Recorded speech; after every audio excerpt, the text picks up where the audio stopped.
Hi friends, তোমরা কেমন আছো? আশা করি তোমরা সবাই খুব ভালো আছো। আমিও ভালো আছি।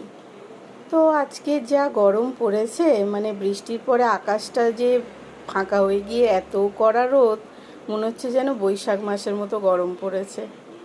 যাই হোক, কিছু করার নেই।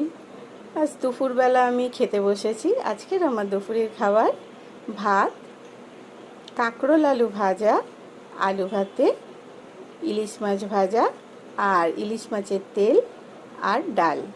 এটাই আমার আজকের দুপুরের খাবার।